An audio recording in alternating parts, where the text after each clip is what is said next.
अस्सलाम वालेकुम रहमतुल्लाहि व बरकातुहू। इत्तेहाद न्यूज में आप सभी का खैर मकदम है।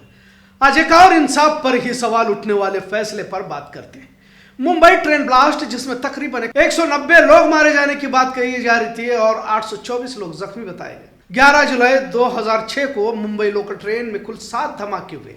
इस धमाके को 7/11 के नाम से भी जाना जाता है। बड़े दहशतगर्द हमलों में से एक हमले के नाम से भी इसे जाना जाता है।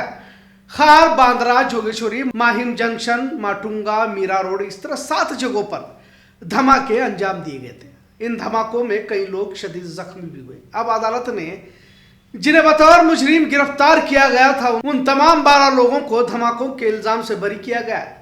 अब जब अदालत ने बरी किया हुआ है तो 19 साल जेल में कैद काटने वालों की जिंदगियों पर भी सवाल उठाए जा रहे हैं।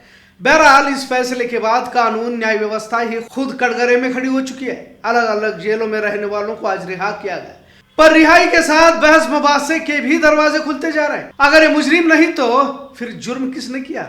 और जिन्हें बेवजह जेल में महज शक की बुनियाद पर कैद में रखा गया था, तो क्या इंसान की जिंदगी भी वाकई कुछ मायने रखती है या नहीं?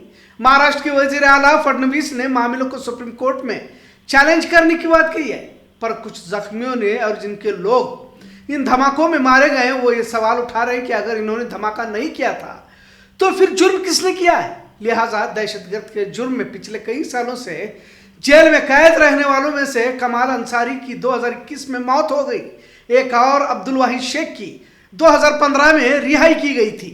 बहरहाल अब 12 लोगों की 19 साल बाद रिहाई हो चुकी है। जिन पर भी धमाकों के इल्जाम लगाए गए थे, इनकी जानिब से वकील शाहिद आजमी को भी इनके 2010 में कुर्ला के दफ्तर में घुसकर गोली मारी गई थी। मुंबई एटीएस का कहना है कि पाकिस्तानी दहशतगर्द तंजीम का इसके पीछे हाथ है। इंडियन मुजाहिदीन ही के तमाम अफराद कारकुन थे, इस तरह की भी बात एटीएस ने कही थी। बहरहाल मुलजिमों ने मकोका की कानूनी हैसियत को चैलेंज किया, जिसके बाद अदालत ने 2 साल तक इस पर रोक भी लगा दी थी। इसमें एक और बात यह भी रही कि एटीएस और क्राइम ब्रांच के दावे अलग अलग रहे। 2014 तक मुकदमा चलता रहा और 2015 में फैसला आ गया। 30 सितंबर 2015 को अदालत ने 13 मुलजिमों में से 5 को फांसी की सजा सुनाई, 7 लोगों को उम्र कैद दी गई। 13वें मुलजिम अब्दुल वाहिद को बरी कर दिया गया। मामला हाईकोर्ट में गया और यह भी फैसला आते आते 10 साल लग गए। जस्टिस अनिल किलोर और जस्टिस श्याम चंडक की मखसूस बेंच ने 6 महीने से ज्यादा समय तक रोजाना अपीलों पर सुनवाई की। रियासत की अलग अलग जेलों में बंद मुलजिमीन ने वीडियो कॉन्फ्रेंसिंग के जरिए इस सुनवाई में हिस्सा लिया। मुलजिमान की जानिब से वकीलों ने अपनी बात रखते हुए कहा कि इंतहाई टॉर्चर की वजह से इल्जामात को कबूल करवाया गया। बहरहाल रिहाई के बाद अब सवाल उठ रहे हैं। यह पहला वाकया नहीं है कि मुलजिमीन को बाइज्जत बरी किया गया हो। आपको मालेगांव धमाके की कहानी भी याद होगी, क्योंकि अब तक यही देखने को मिला है कि मुस्लिम समाज के नौजवानों पर सीधे इल्जाम लगाए जाते हैं और इन्हें दहशतगर्द करार दिया जाता है। और एक जहनियत ये भी बनती जा रही है कि अगर मुसलमान पर इल्जाम लगा दिए जाए तो कोई भी चल जाता है। बेलगाम के भी कई लोगों को इसी तरह बरसों जेलों में रखा गया और फिर अदालत ने रिहा भी किया गया। खैर, मालेगांव धमाका हो या फिर हुबली अदालत में हुआ धमाका, और इस तरह के और भी कई धमाके हैं, ये तमाम तो हिंदुत्ववादियों की जानिब से अंजाम दिए गए हैं। ऐसा कई बार तफ्तीश में जाहिर भी हुआ है, लेकिन इसमें पहले गिरफ्तारी मुस्लिम नौजवानों की ही दिखाई जाती है, फिर असली चेहरे सामने आ जाते हैं। लेकिन अब तक बेगुनाहों को जेलों में रहना पड़ा था। मुंबई हमले पर भी इससे पहले मुंबई के पुलिस अफसर एस.एम. मुशर्रफ ने किताब ही को लिखकर हकीकी मुजरिमों को मंजरेआम पर लाया था, लेकिन चर्चा हुई पर असल दहशतगर्दों को जानबूझकर भी छोड़ दिया गया। करकरे को किसने मारा किताब आज भी देश में मुख्तलिफ बम धमाकों के लिए जिम्मेदार लोगों को बेनकाब कर चुकी है। बहरहाल बात सिर्फ यही नहीं रुकती, बल्कि मुस्लिम समाज भी अजीब है। अदालत के फैसले से पहले ही मुलजिमीन को यह समाज मुजरिम करार दे देता है। उनका एक तरह से समाजी बाइकआउट किया जाता है। अदालत बाइज्जत बरी तो कर देती है, लेकिन मुस्लिम माशरा इसे गुनहगार ही समझता है। न तो समाज में इनसे ठीक से बात की जाती है और न ही इनके लिए कोई साजगार माहौल बनाया जाता है।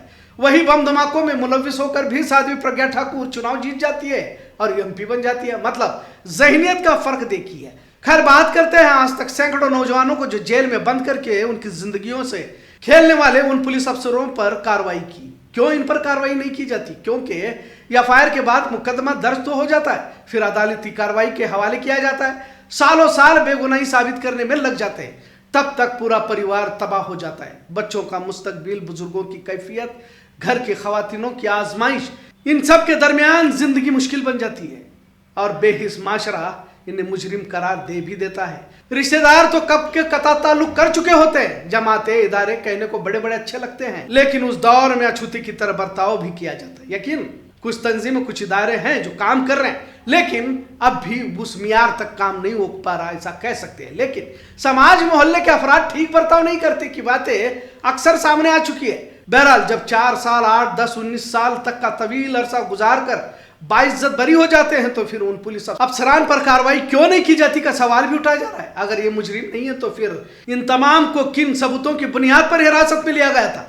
तो पुलिस गलत है या फिर अदालत का फैसला गलत है? बहरहाल भारत में अब तक सैकड़ों नौजवान जेल की काल कोठरी से होकर, और खासकर मुस्लिम नौजवान जिन्हें मुसलमान होने की सजा दी जाती है, इनके माथे पर तो दहशतगर्द का ठप्पा लगा दिया जाता है। फिर उम्र भर पुलिस आईबी साहब बुला रहे हैं, चलता ही रहता है। मतलब रिहाई के बाद भी पुलिस का मुस्तकिल परेशान करना जारी ही रहता है। जो भी हो, पर देश के विरोध में जिन्होंने भी आतंक फैलाया है उन पर किसी हाल में कार्रवाई होनी चाहिए। पर क्या बेगुनाहों को इस तरह 20-20 साल जेलों में रखा जाएगा?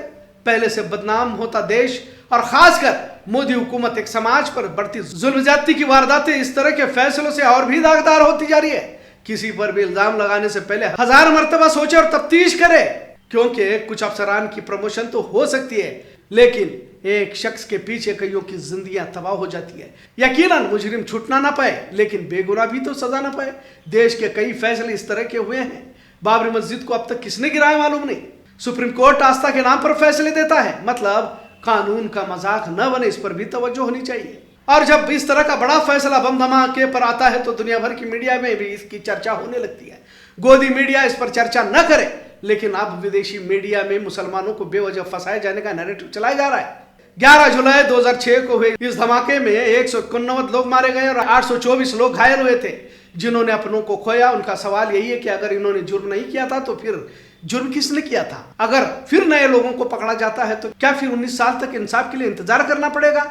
ऐसा उस वक्त जख्मी हुए महेंद्र पितले ने सहाफियों को बताया। बहरहाल एक तरह से जांच एजेंसियां, पुलिस महकमा, सभी पर सवाल जरूर उठाए जा रहे, इतना सच। आज का मौजू कैसा लगा इस पर जरूर कमेंट करें।